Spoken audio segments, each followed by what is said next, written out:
Check, check, check. Check, check, check, check, check, check, check, check, check, check. Okay, let's go back to the API. Promises done.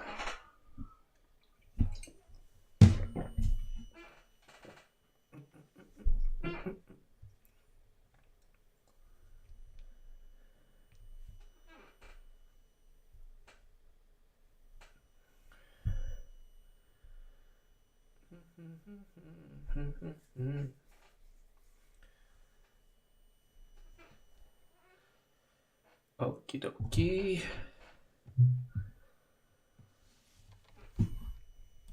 Any one of 3 states. Actually, pause here and see if you can remember. In fact, I'll even have you type them down. There's a couple slots. See if you can remember the 3 different states that a promise is able to be in. Pause here and try to fill these in.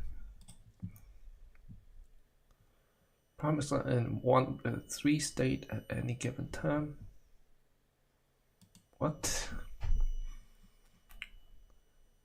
3 state. When they're first created, so is promises are in a pending, and I think the next one is member is clear or delete. No, next one pending, and then what is the word? pending state means that the promise is not yet fulfilled, and then that kind of gives away the next one. It Fulfilled. can be in a fulfilled Okay. state. That Got means it. the promise did successfully complete, and it can also be in a rejected state. And this means that the promise was not able to be fulfilled. It just didn't work. Well, .then, simply spoken, is a method that will take a callback function, and remember, a callback function is useful because it's a function as a data type that will be called at a later time, and .then takes that callback function and will run it as soon as the promise is in a fulfilled state. So once a promise is in its fulfilled state, it will start running the .then blocks. And really what I should say is that it will run the .then block, and that's because once we run a .then block, what gets returned is another promise. So then that separate promise that gets created by .then, that's the one that has its own .then chained onto it. And when this promise gets fulfilled, then it will run this .then block, and that will again return another promise. And if there was another .then, this is where this callback function would get returned, or this .then block would get called, I should say, and so forth. Again, this is the beginnings of a concept called promise chaining, and although you probably won't be expected to be able to give a lecture on promise chaining and exactly what's happening here, hopefully this has been enlightening to sort of demystify what we have been practicing and typing this whole time. As always, feel free to play with this code, and when you're ready, let's hit on one more important aspect of promise chaining, and we'll do that in the next lesson.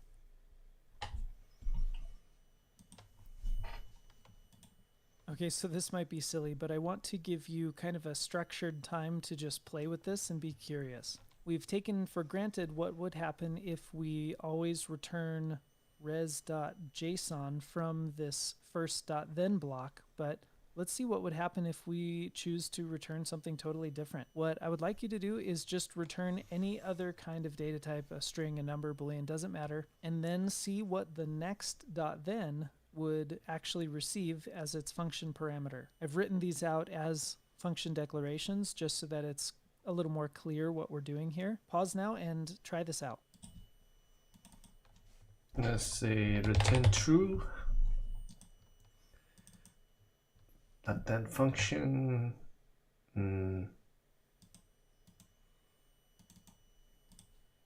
Try it. Return true. And then it's just data, return true.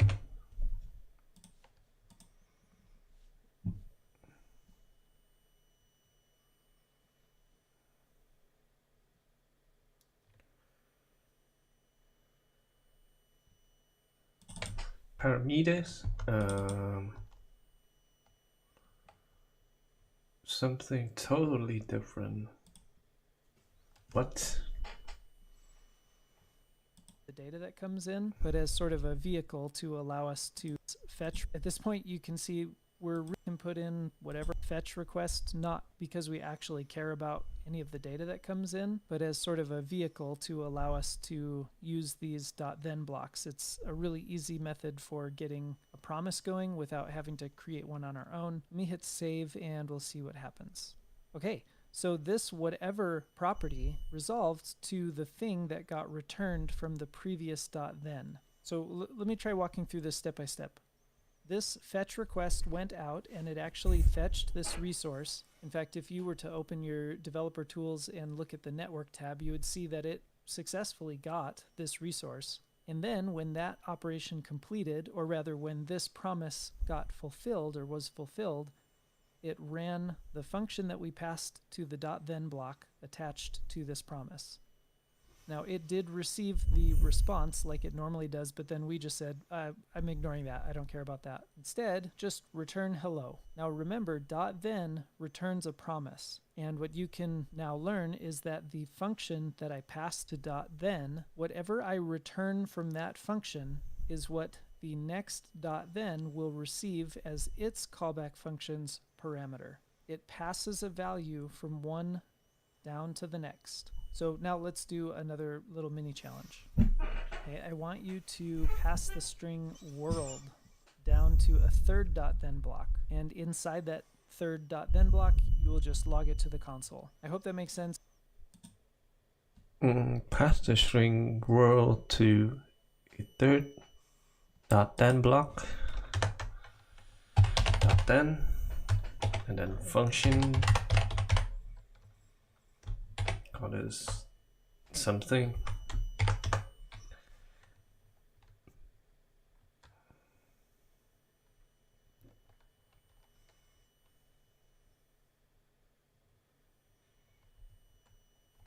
We're down to the third .then world block. Lock it to the console. Console.log.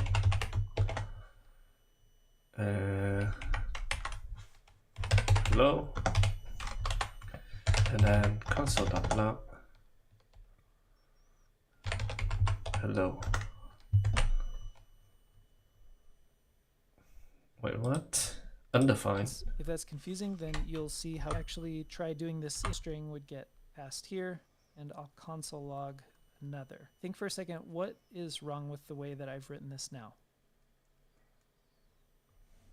Let me hit save, take that. and I get undefined for my value of another. Think for a second, why might that be? Why is this function not receiving anything as its parameter here? In other words, I've told it that it's going to be receiving a value, but it actually didn't receive a value, and that's why it got undefined when I tried to console log another. Well, I didn't return anything from the previous function. Up here, I'm returning a value of the string hello. Here, I'm just console logging something. I'm not actually returning anything. So let's add return world up there, and without changing anything else, let's hit save and see what happens. Awesome. Hello and world. If you are grasping this so far, you really need to pat yourself on the back, because this is a concept, at least for me personally, that took probably weeks or months of concerted effort to really understand. I don't know why it was so confusing for me, probably because promises were still a pretty new topic when I started learning them. But as a recap, essentially we're kicking off our promise, and then we add these .then blocks to help us sequentially run code whenever these promises finish or whenever the promises are fulfilled. In this case, there's not a whole lot of reason. This is pretty contrived. There's not a lot of reason to do it this way, because this function isn't going to take any time at all to run, or rather it's just going to return hello, and then tacking on another .then really doesn't accomplish anything, except in a kind of educational purpose like this. We can see that, again, as a recap, this .then, whatever its callback function returns, is what the next .then will receive as the parameter to its callback function. I totally understand this is like Inception. We have a function with a parameter, and it can be kind of crazy to reason about. Now, the truth is we could spend quite a bit of time talking about promises and promise chaining, but it's been a while since we've looked at our project, so We're going to set this aside. We're going to see some of this in practice as we're using promises and fetch, but we're going to get back to our project and focus on building our game of war. Okay, so here we are back at the beginning of our project, and all we have right now is a button that when you click it, it goes and it gets a new deck. And actually what it brings back is a deck ID. What the server has done is they have sort of allocated a deck of cards for us to play with and given us the ID so that in future API calls, when, for example, we want to draw 2 of those cards, we need to make sure that we... The deck of card API expects us to provide the deck ID the deck, and we are playing with it, so you can remember which card we already drawn, how many are remaining in the deck, etc. Save the deck ID from return data to a local variable so we can use it later. Provide the deck ID in our URL, and if you go to the Deck of Cards API documentation, you'll see where they tell you to put this deck ID, but we don't currently have any way to save this. So as a starter, what we'll do is we'll just create a local variable, maybe do it above the function handle click up here, and we want to then save the deck ID that we got back from the API in our local variable. Pause the screencast and work on this. Right. Expect us to provide the deck ID and the deck we are playing with so it can remember which card we already run, how many are remaining in the deck, etc. Let's try function save deck ID, and then what we need to do,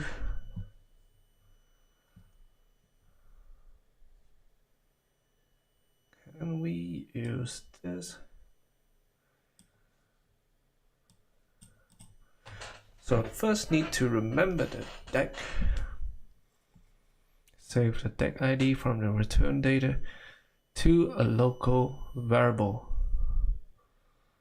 Okay.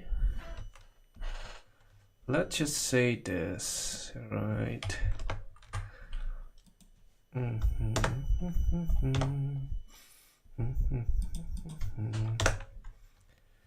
That's deck ID. I don't think we need a function, right? Let's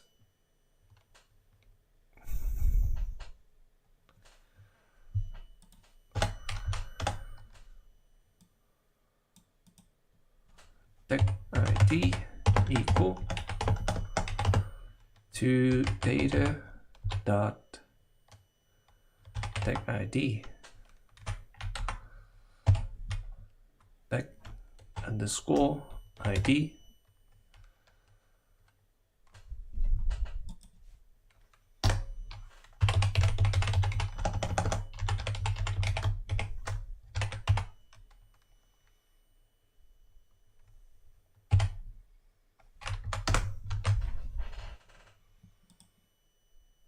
we're missing this. Console.log respond. Wait, what?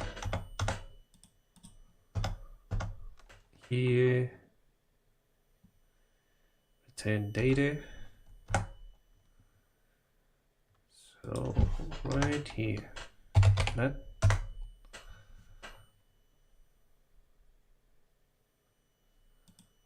expected commas.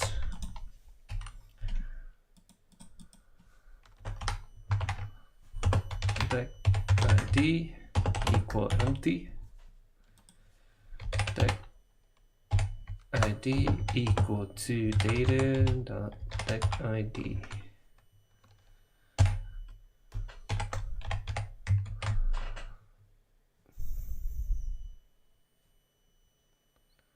Of the argument list.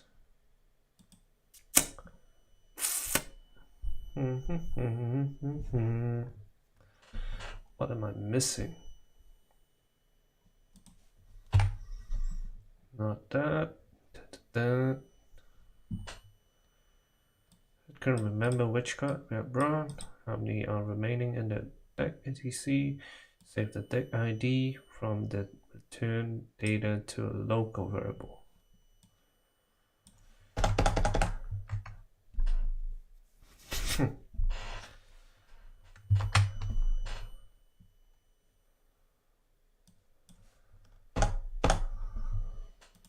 Ah, we're missing this handle click.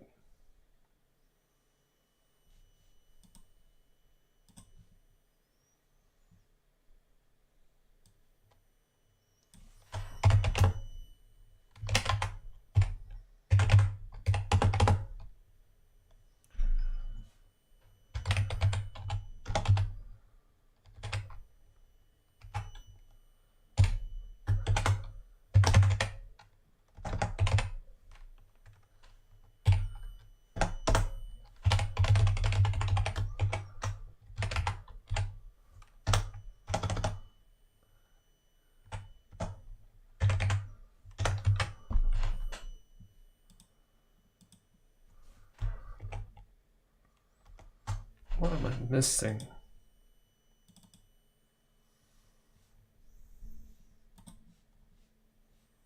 The hell? Challenge. That. Yeah, pretty much have it. I forgot this. Right.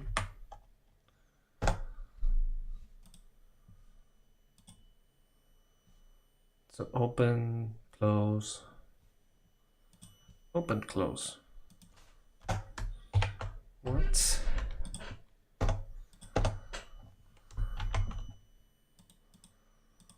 What about now? Does it work?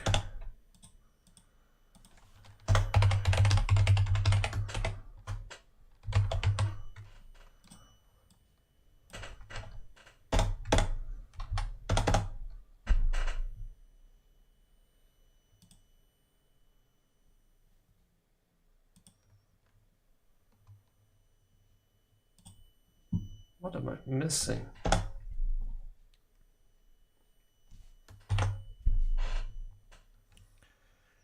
Okay, return.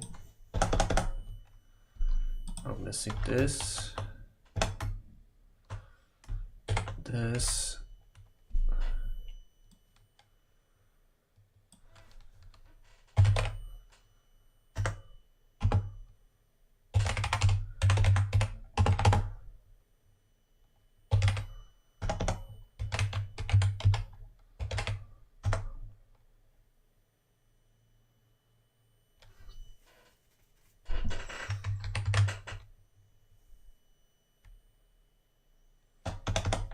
Okay. Why is it not working? And I don't have the deck ID. Okay. Equal empty. Console.log. Data.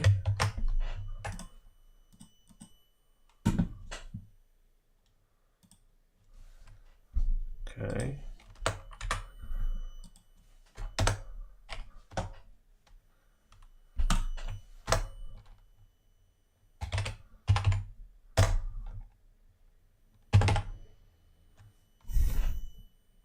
When the program first runs, so I'm going to set it to an empty string, or another thing equals data dot deck.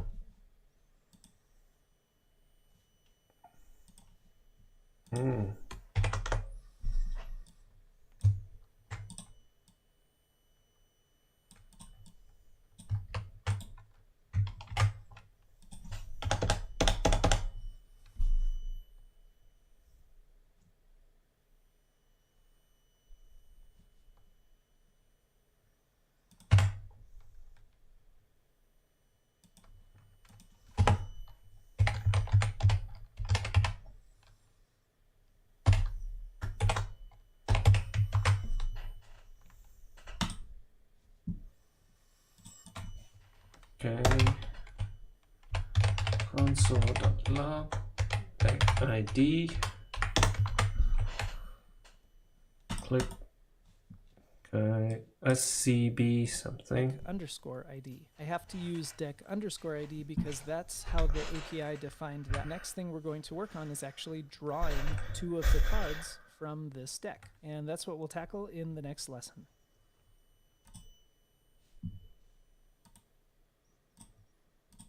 All right, now that we have our deck ID saved in a local variable, we are going to write the code that will actually draw 2 new cards from that deck. I'm trying to get you out on the web actually searching for things, looking at documentation and so forth. So I've included a link here to the documentation on how to get a card, or I think in the example that it shows on this page is for getting 2 cards. And so you'll need to go to this web.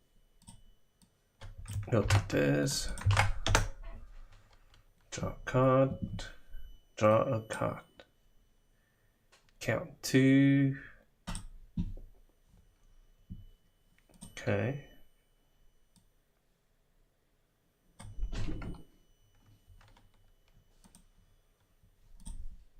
So I need 2 functions. I need a fetch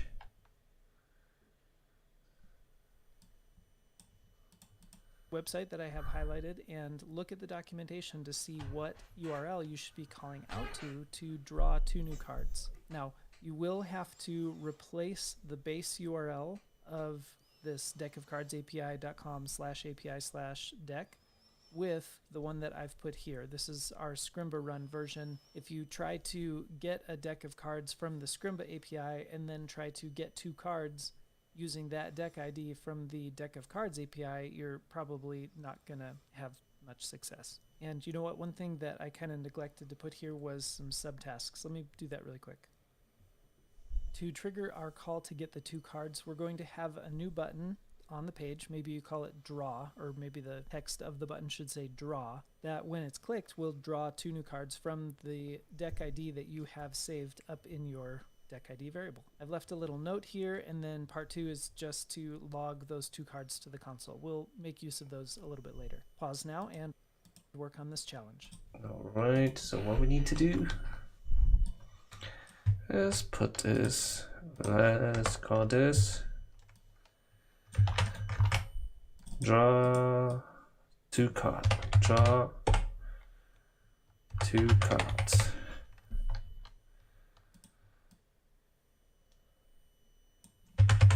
Draw 2 cards. Okay.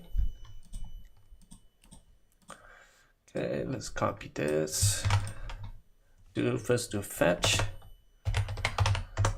So, and then the URL is going to be this base.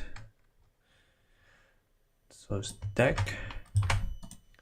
And then we do deck ID.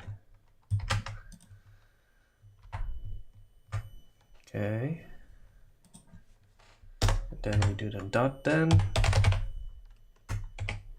Res build to res dot JSON. Dot then data. Let's do console.log data. Okie dokie. Let's do document.getElement by ID. Add event listener click. Wrap it in a function. Call draw 2 cards. Here, and then this in here.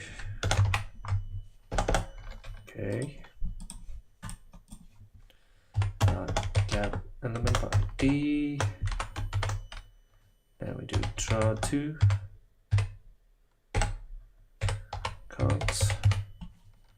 Is that the one? Draw cards. Let's just do draw cards, so it's easier. Add event listeners. Then click. And then we do draw 2 cards. Try it.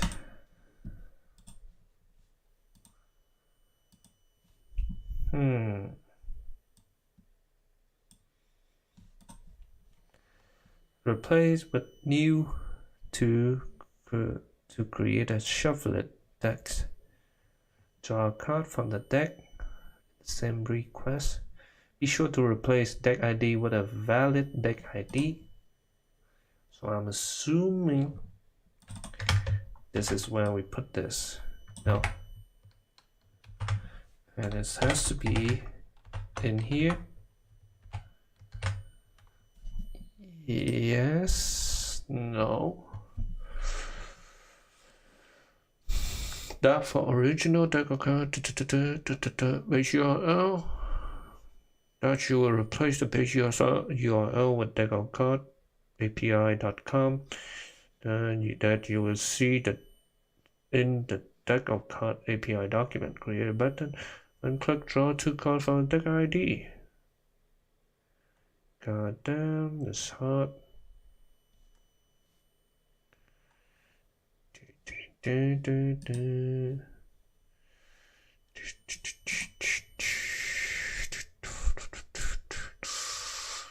Draw 2 cards, draw 2 cards. Okay, fetch.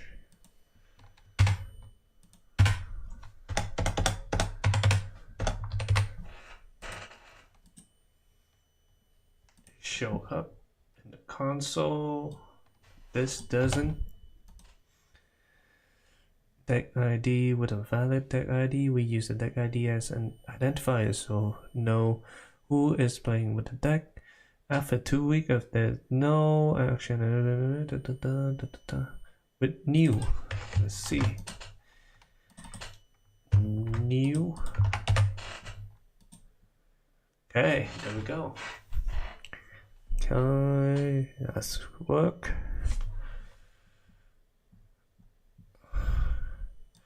You will need to get a new deck every time you refresh the page.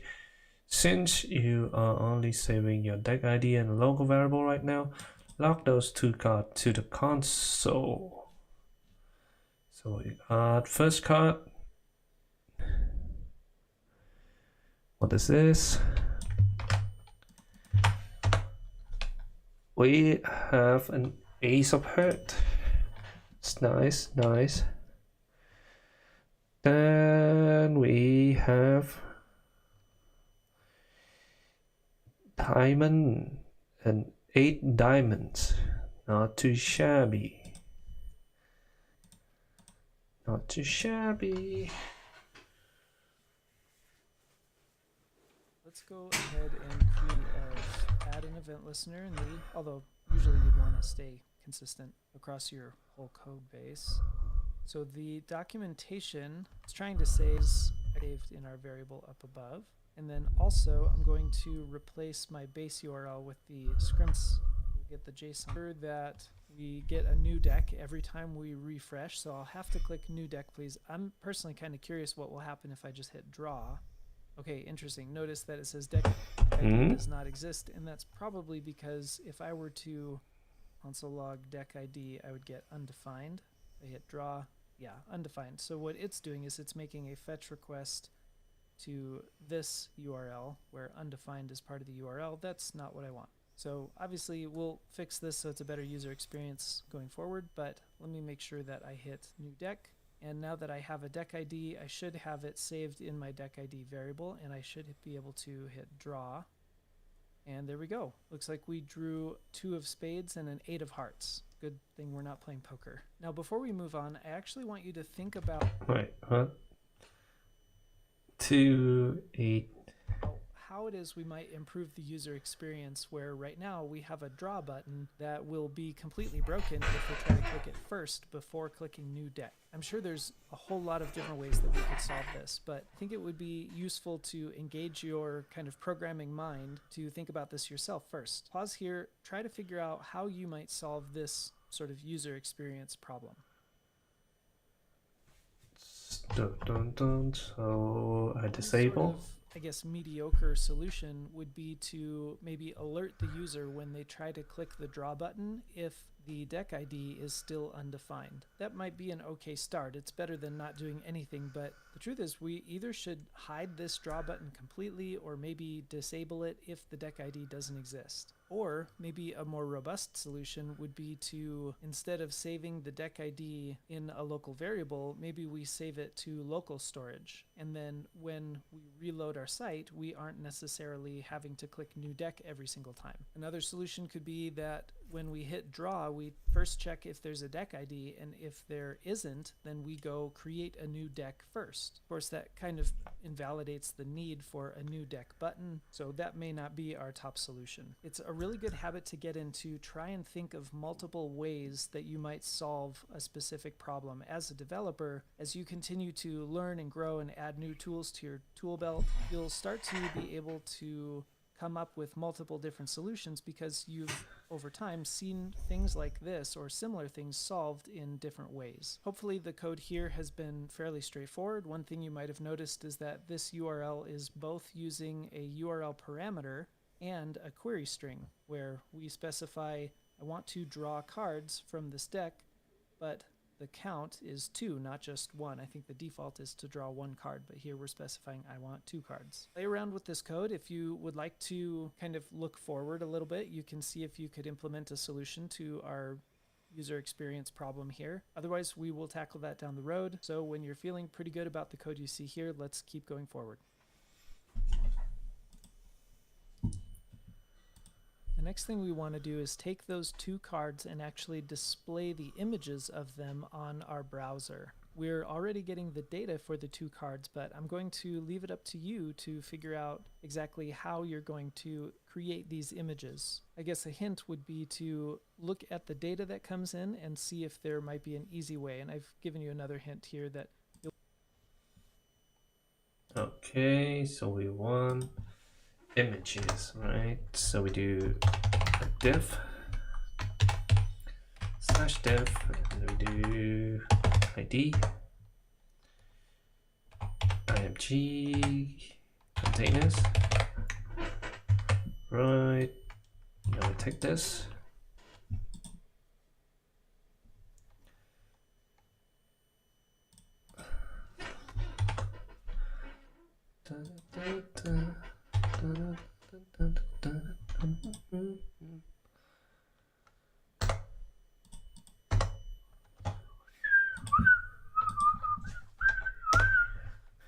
then we do document dot get element by id dot this paste dot inner html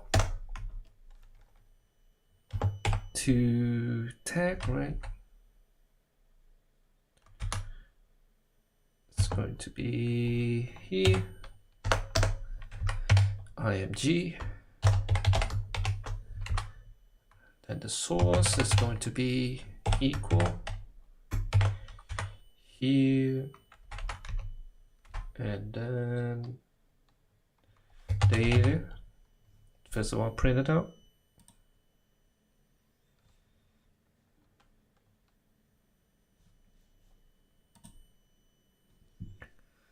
Draw. Let's hide it first. Run. Draw. Errors on new deck. And then draw. So first of all, we need to go into the cards. Cards. So it's an array. Okay. Image. Data. This data dot cards.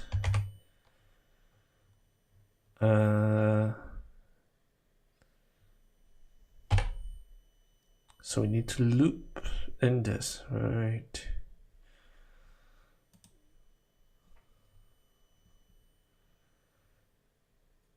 Loop in the cards. Right, but first I just display this out first.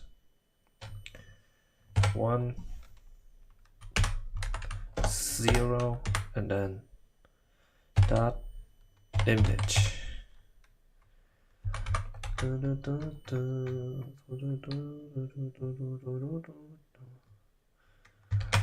Try it. New deck. Draw. There we go. We have 1. It's either going to be running loops, or what we can do is we copy 2. Lazy way. Boom. So we have 2. Probably the best to use insert a couple element on the page. Yeah.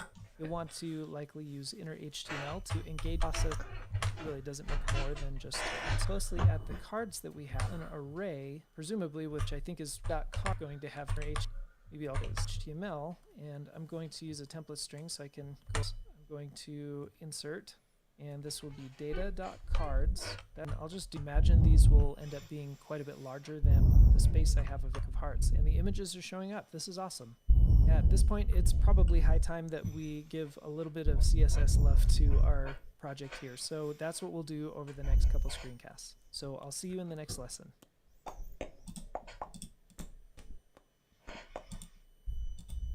Let's start giving our Game of War app a little bit of styling love right now. It's looking pretty pathetic. When I was first creating this is kind of the style that I came up with. I'm certainly not a designer, but I just wanted it to look like a playing card table, and the yellow buttons kind of felt natural and game-like, so you can really design it however you want. If you do want to try using the playing card table image, you can use that. I put it inside of the project here under table.png. For now, just in part 1, don't worry about styling the card images that come through. We just won't even press these buttons quite yet, and we'll get to those next in the next screencast. Pause here and practice some of your CSS skills. Okie dokie. So background, add a card table background with the image.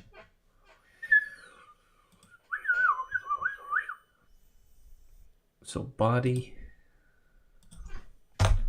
background, img, URL,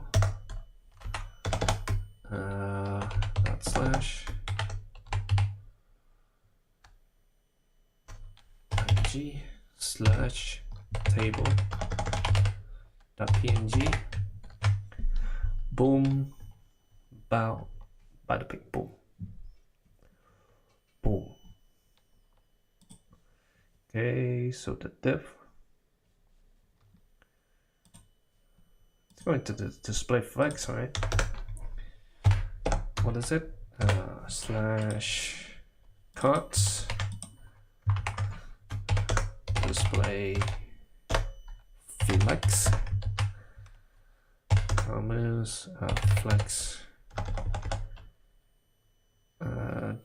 just like content, space between. It's good. Does it matter now? Alright, let's do. Okay. Not too bad. Let's do a max width. Max width. 400 pixel.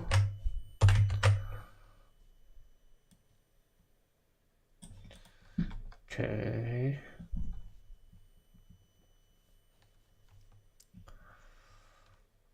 Or maybe we do the image. So that is going to be img. It's going to be max width 200 pixel. Object fit cover.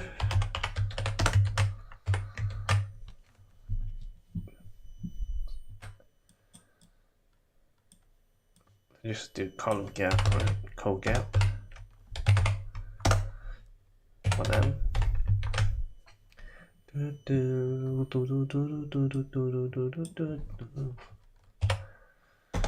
Yeah, no line, space between looks a lot better. Padding, maybe like a 1M. All side, that's good.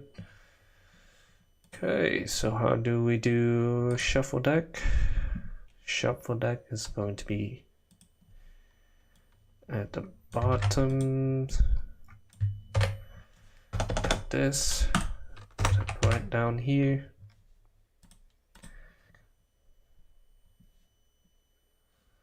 What the fuck? Bum, bum, bum, bum.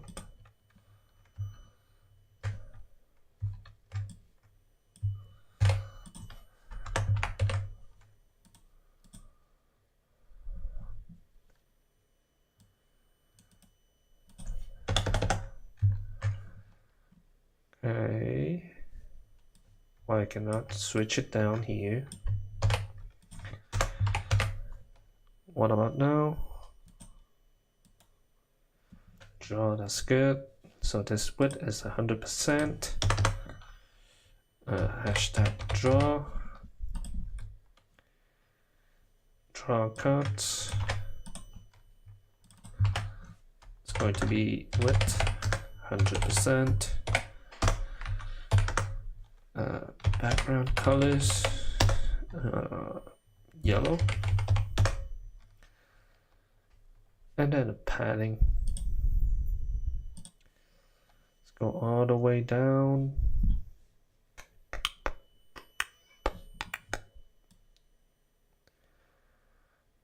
Yeah, that's good. It doesn't matter. Padding, maybe like a 10 pixel. Okay. Border, none.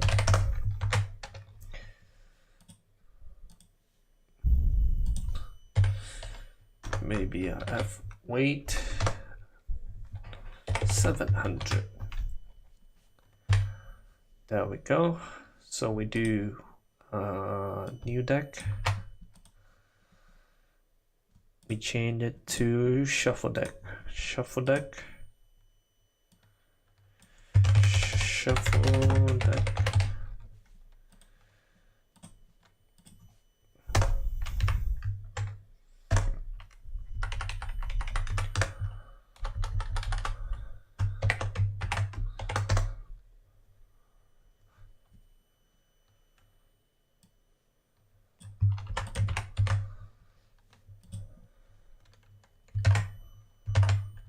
Wrong tab.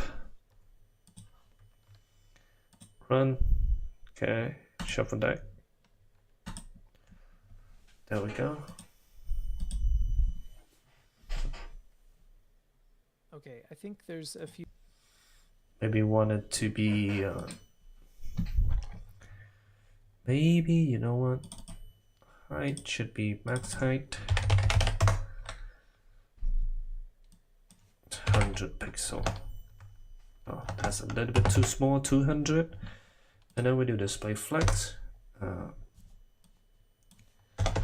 Flex direction. Pole.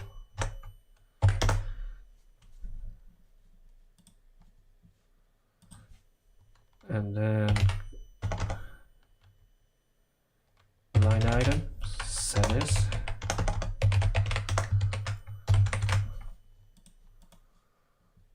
Okay, not bad, not bad.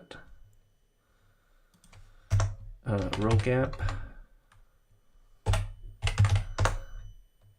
Hey. 1M. Okay. Few easy things that we can get as and I'm just add it start properties like background size on repeat of, so I'm CSS. I'm giving everything a border on the. I want my draw button to actually sit down here at the very bottom of the page, and I could accomplish this by taking drawbacks. I want to probably add some kind of title, and then I'll have my card image, another card image, and then the draw button. I think what I'll probably do, and the problem I'm having now is my buttons are inline elements, so they're taking up as little space as possible, which means all of the displayable things are kind of crammed up in this little spot here. One trick I can do to make sure that my draw button can actually push all the way down to the bottom is to make sure that my body has a height of 100 view height. And well, they're still at the top. Oh, and that's probably because my flex box is defaulting to flex start in terms of its justify content. So let's justify content. Space I want all the between. space to be between these items. And well, that's interesting. I'm not entirely sure why it's only halfway down the page. Let me hit refresh and see if anything changes. No. Okay, and if I resize, it is really wanting to be at that midway point. Well, let me figure that out in a second. I want to make this draw button a little bit bigger, so I'm going to font size like, and actually on my list. So I've turned the body into a flex box, and these are all flex items. And sure enough, these around and hit refresh. Okay, awesome. That's what I was looking for. I think with my padding, I might make this button just a little bit smaller, or at least smaller on the top. I think I want the upper left side. Well, let's just go I can use. Okay, let's skip through this. Looking pretty good. In fact, I even like ours better than this one because this button has a little bit of space, just shoves everything, and we don't have any size restraints on the cards or anything. Let's fix. Okay, starting to. I went and grabbed a screenshot of what the final version that I originally made was before I even started recording this playlist. And one thing you'll notice that I did is I put little placeholders for where the cards are going to be placed on the card table here. I remember doing that for a couple reasons. One is it just becomes pretty plainly obvious that this is what's going to go there. They're very clearly the shape of playing cards, but also because I ended up adding things like this title and the computer's score and my own score. If I didn't have placeholders for those, then the very first time I went and got a new deck, I would be drawing my cards, and those cards would kind of bump those words apart. And I didn't really want anything else to move on this page except for the images of the cards. So your challenge is essentially to place these little card holder spots right there. I wrote down the challenge here.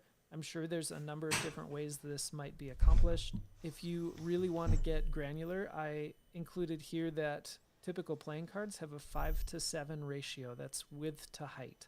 So for example, if for some reason you made your playing card 5 pixels wide, it would be very small, but let's say you made it 5 pixels wide, then its height should be 7 pixels. Now the images that come from the database, these are already sized correctly. So mostly I'm giving you that ratio so that you can put your little background here in sort of the right spot, or rather your outline for the card in the right dimensions. Okay, let's give it a try. Pause the screencast and work on this challenge.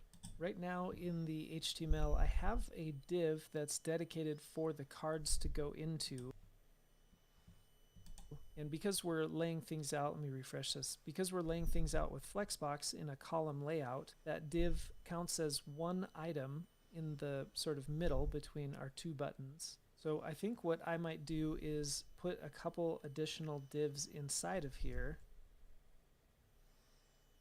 and give them a class of something like card slot. And then I'll need to change my JavaScript around a little bit so that it puts the first card that it gets back from the API in this first card slot and the second card. So card slot, got it. Card slot, cards get by class name. Card slot, wrong one. Card slot, new deck, draw.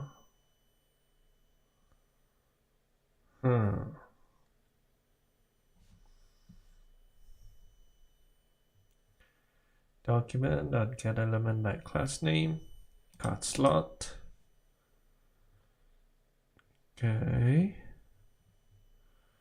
Why is that not working? Well, query select this.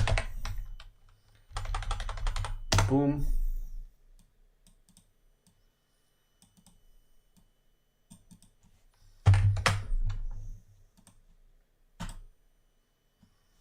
Okay, there's 2. What I need to do is start this card slot. So that is going to look good. It's going to have a... This is going to do like a border. 2 pixel solid black.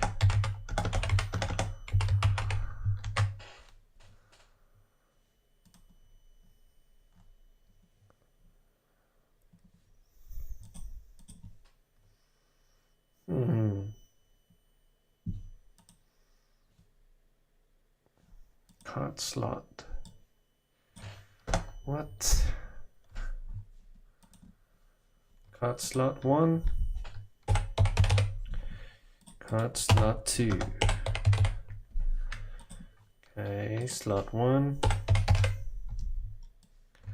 Then take this. Copy the same things.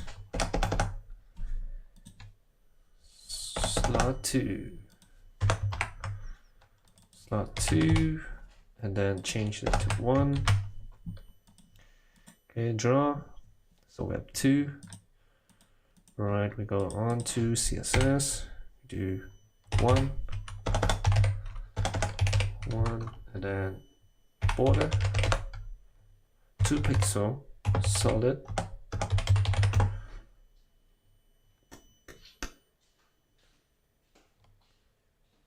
Black.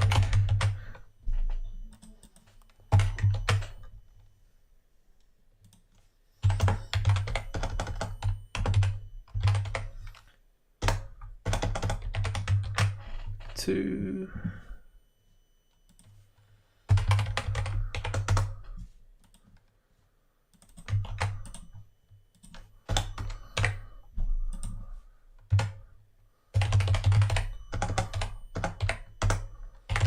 Flex. Flex. Direction. Columns.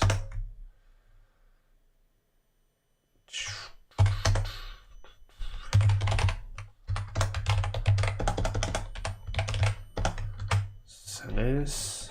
Okay. Border. Radius. 20. Maybe like a 10. Okay, pretty neat, not gonna lie. It's pretty neat. Row gap would be 1M. That's nice. Now we do this. We do G. It's going to have a ratio.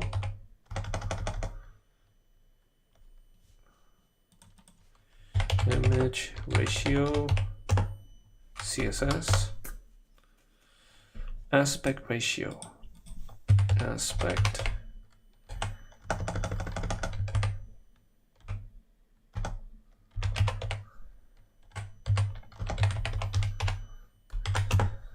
Five.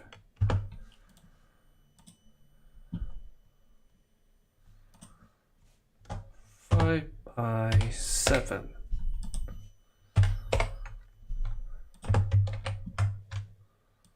Okay, so let's do a max height. So it's height.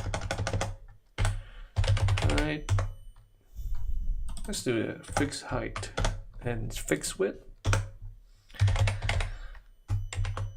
Okay, so we do 5x7. 5x7. So let's do, if we do 50, if it's 50 width, then 70 height. 70 pixel. A little bit too small. 50 pixel. Let's do the height. 100. Maybe 200. That's good.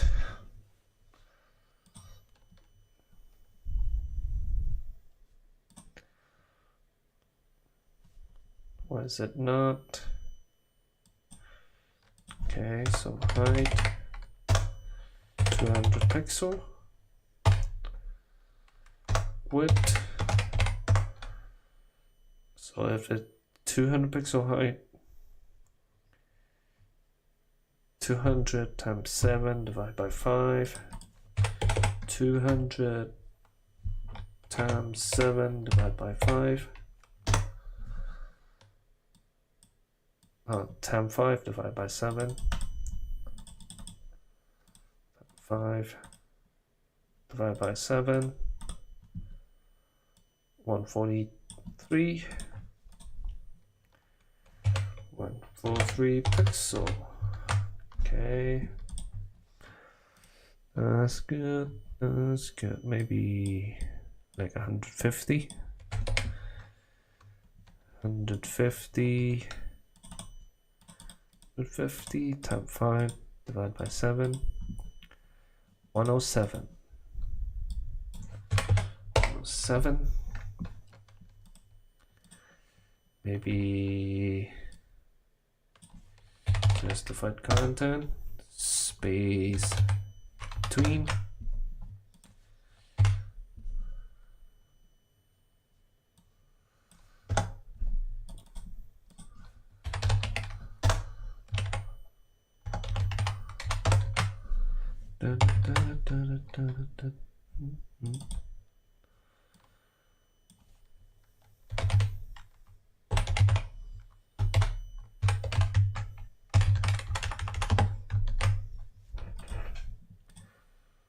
wall, and then we need like a wall here. What is it, like the counters that also need to go next to the new deck? So this one also need to go into a div. Yeah, let's do it later.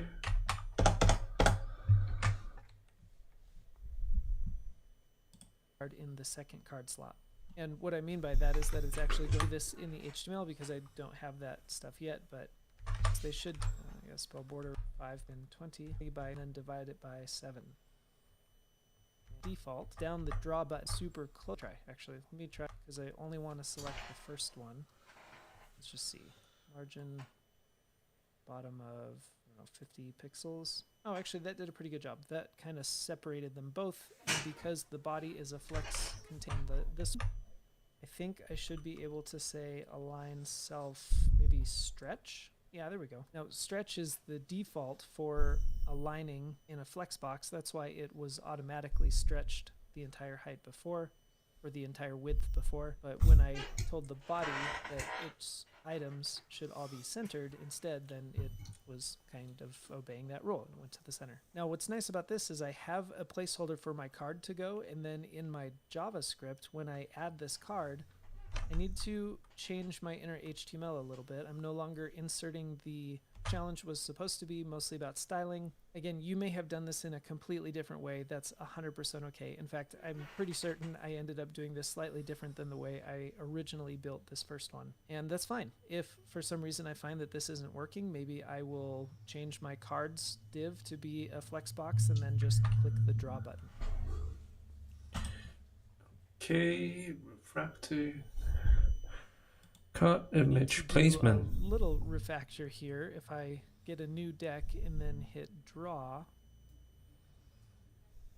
our cards, well, they kind of go in their spot, but they are really overwhelming. We essentially want them to go in those card slots we created and just be the same size. Currently, we are stuffing them into the cards element, but your challenge is to place each of the cards into their respective card slots. I've given you a hint that you can read here, as well as some documentation in case you're not familiar with what this hint is talking about. So do a little bit of research. Honestly, you can do this whichever way you want. This is just a suggestion in my hint. It's the way that I'm going to end up doing it. But either way, pause.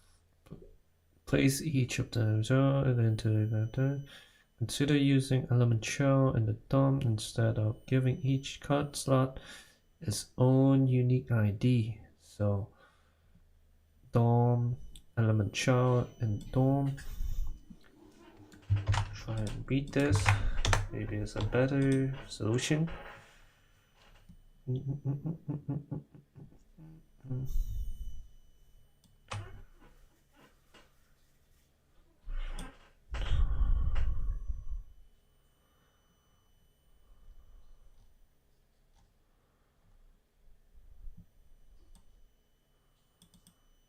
My element.child. Huh? This is Screencast and work on this challenge. What I'm talking about is document.getElementById cards will return us this div and all of its children. And when you access that element.children, it's going to give me sort of... Okay, so dot children, dot child, children dot html. Okay, try this.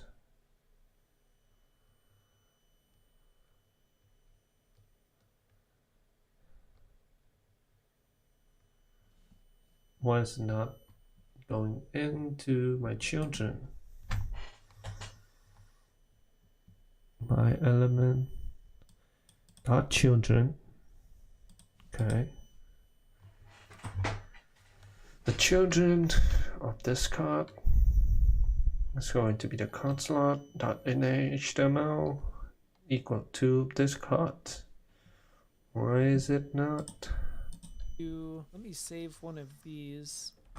And you know what? Let's console log this just so we get a better idea of what we're working with. I'm going to have to... Can I click the draw button without getting a new deck? Okay, at least it gives me the collection there. I get undefined because I don't have a deck yet, but I get an HTML collection.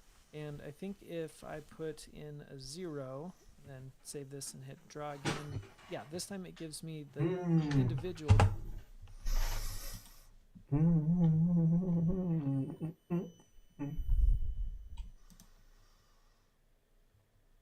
Children.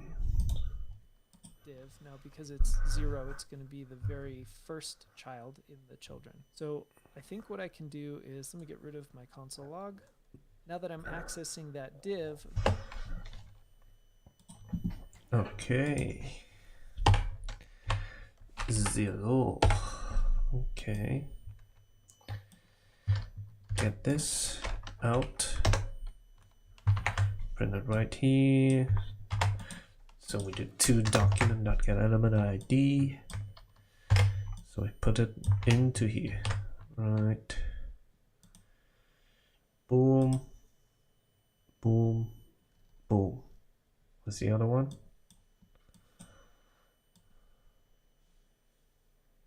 What? Oh, it's one. New deck. So 2 of them. I need to make it smaller, so it's going to fit. Image height pixel. What did he do? 120. Okay, there we go. Then I'm going to say the inner HTML is equal to, and then I'll grab this image back. Then essentially I should be able to just copy this, and I'm going to change. Now I've given these cards blank, say 2 new cards in its place. Draw. Awesome. Now one thing I want to address before I move on is this is starting to look a little bit cluttered to me, and that's mostly because of all of these document.getElementByIDs. At least in my mind, these are causing me a little bit of anxiety. So once a project gets even moderately complicated like this, I tend to try and move these into their own variables so that I can access them with just a variable later. Usually end up just kind of stuffing these at the top of my file when I'm doing a simple vanilla JavaScript app like this. So let me go ahead and do that. I've got my deck ID. Let's set some boom, a logical boom. one use its own unique ID. That's totally fine too. Once you feel good with what we've done here, let's keep moving forward. Okay, so I'm going to hop off for today.